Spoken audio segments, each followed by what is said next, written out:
Hello everyone and welcome to my channel. So आज की video में हम डिस्कस करने वाले हैं, अगर आपसे ऐसा क्वेश्चन पूछा जाता है Charles Lamb as an essayist, so आप इसका आंसर किस तरह से लिख सकते हैं। बहुत ही इजी आंसर मैं आज आपको बताने जा रही हूँ। चलिए वीडियो को स्टार्ट करते हैं। Charles lamb is the Prince of English assist. Charles lamb को हम इंग्लिश एसिस्ट का प्रिंस भी कह सकते हैं। He was one of the greatest essayist of the 19th century. वो 19th सेंचुरी के बहुत ही महान एसिस्ट में से एक है। His pen name was Elia. जिस नाम से वो अपने एसिस्ट को लिखा करते थे वो नाम था उनका Elia. His first essay appeared in the London Magazine. उनका जो फर्स्ट एसे आया था वो आया था लंदन मैगजीन में। The first volume of his essays was published as Essays of Elia. उनका जो फर्स्ट वॉल्यूम था एसेज का वो पब्लिश्ड हुआ था किस नाम से, एसेज ऑफ इलिया के नाम से। And the second as the Last Essays of Elia. और जो उनका सेकंड एसे का वॉल्यूम पब्लिश्ड हुआ था उसका नाम था last Essays of Elia. He occupies a remarkable place among the English essayist. वो इंग्लिश एसिस्ट के बीच में एक बहुत ही महत्वपूर्ण जगह बनाए रखते हैं। He was a lover of peace. उनको शांति बहुत ज़्यादा पसंद थी। The main feature of his essay writing is the autobiographical element. उनका जो मेन फीचर था ऐसे राइटिंग में वो था ऑटोबायोग्राफिकल एलिमेंट।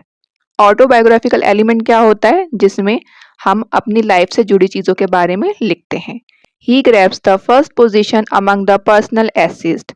उनको पर्सनल एसेस्ट की दुनिया में पहली पोजीशन प्राप्त हुई है। His essays are subjective in nature. उनके जो एसेज थे वो नेचर में सब्जेक्टिव थे। सब्जेक्टिव मतलब जिसमें आप अपनी पर्सनल फीलिंग्स, टेस्ट या फिर ओपिनियन के बारे में बताते हैं।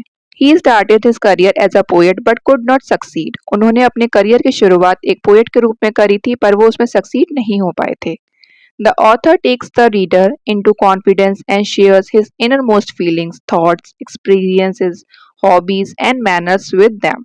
जो ऑथर हैं उन्होंने रीडर्स को अपने कॉन्फिडेंस में लिया और उनके साथ अपनी अंदर की जो फीलिंग्स थी, थॉट्स थे, उनके एक्सपीरियंसेस थे, उनकी जो हॉबीज थी या मैनर्स थे वो सब उनके साथ शेयर करे हैं।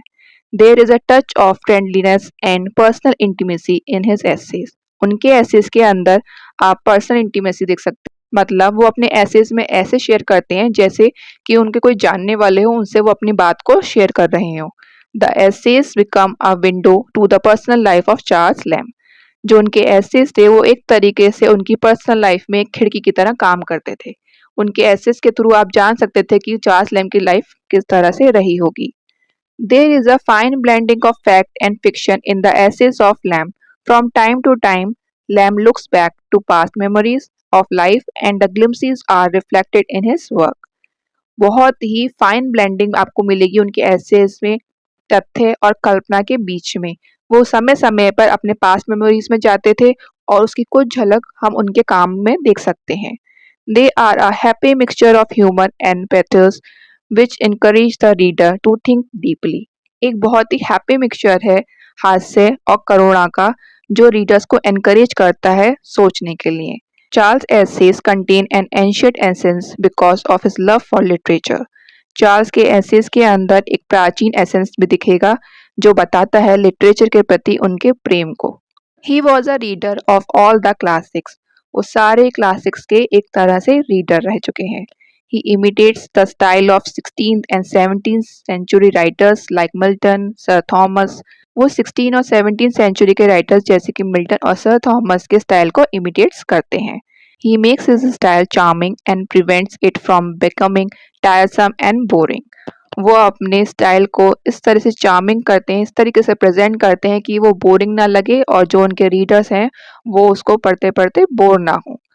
Due to the continuously varying mood, his style is surprising. The essays are highly emotional and follows the spirit of the romantic age. उनके जो एसेज थे वो बहुत ज़्यादा इमोशनल हुआ करते थे और वो रोमांटिक एज के स्पिरिट को फॉलो करते थे। Some famous essays of Charles Lamb are.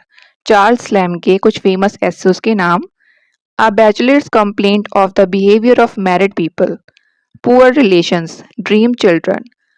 सो आज की वीडियो में बस इतना ही। अगर आपको वीडियो पसंद आई हो तो मेक श्योर चैनल को सब्सक्राइब करें, वीडियो को लाइक करें और ज़्यादा से ज़्यादा शेयर करें। Thank you for watching.